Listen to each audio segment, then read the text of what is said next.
eggnog. The weather is cold and the wind tickles your nose as feelings of Christmas stretch from your head to your toes. It's hard not to be happy with Christmas in the air, Santa crafting our presents with love and care. Brooke jolted awake with elation. Today was her party, her Christmas celebration. Brooke loved Christmas. She waited for it every year. The days leading up to it filled with excitement and cheer. Rudolph, Santa, stockings and stars, looking at lights and eating candy bars. But the one thing Brooke gazed upon with admiration was her tree laced with lights and decorations. Finally she finished and admired her work, waiting for guests to show up with a smirk. But one problem became clear after she drank from her cup. After all that work she put in, not many people showed up.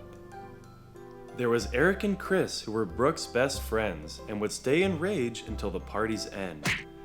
Adriana had showed up in a serious funk, and I was plastered, drunk as a skunk. Brooke initiated small talk to keep the party alive, until she noticed me looking at the tree, feasting my eyes.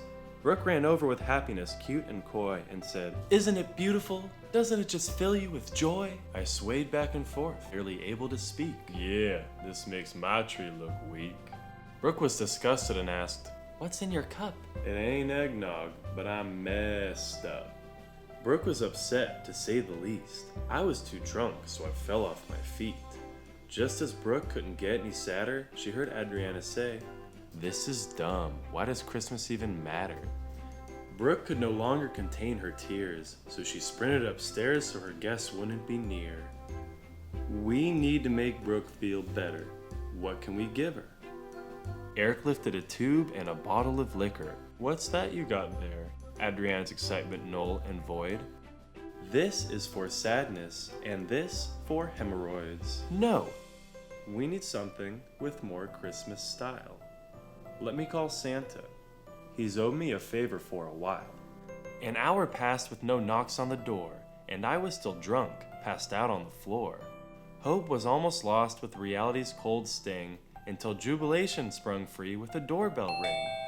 "Brooke!" Kris yelled upstairs with cheer in his eyes. "Come downstairs, we have a surprise." Brooke shambled out of her room, sad and down, until Eric shouted, "Santa Claus is coming to town! He's right outside, ready to meet you!" Kris glared at a mopey Adriana who could only muster a woohoo. Brooke cheered up after hearing this news, ready to meet Santa and his entire crew. But when Kris went to open the door, he had no idea what was in store. Before Kris stood the worst Santa he ever saw, not even plump, bearded, or happy at all. "Who are you?" Kris asked in a bother. "I'm Jack Claus, Santa's half-brother." Jack sauntered inside, a bit of a downer, and said, "I smell booze. I haven't drank in an hour." Jack grabbed my drink and drank it all, and started stumbling, ready to fall. But when Adriana tried to help him with a dash, Jack leaned over and said, "Hey, wanna smash?" Despite all this unpleasantness and fuss, Brooke still came downstairs in a rush. She hugged Jack with glee and said, "Thank you for coming, Santa. I've always wanted you to meet me." Something softened that day in Jack's heart. Maybe he should be nice on Christmas. It's never too late to start. But Brooke's hug made Jack remember that he was a man, and his drunk hormones took over, so he asked her to see his van. Unaware and unassuming, she went to the car as her friends watched her, mouths ajar. Should we let this happen? Are we bad friends for this? Nah, she'll kick his ass when he leans over for a kiss. I guess that's all we can do. Hope you all had fun. Yep. Merry Christmas, everyone. And that's just about it, folks. Merry Christmas and a Happy New Year. The chick need me in the balls, man.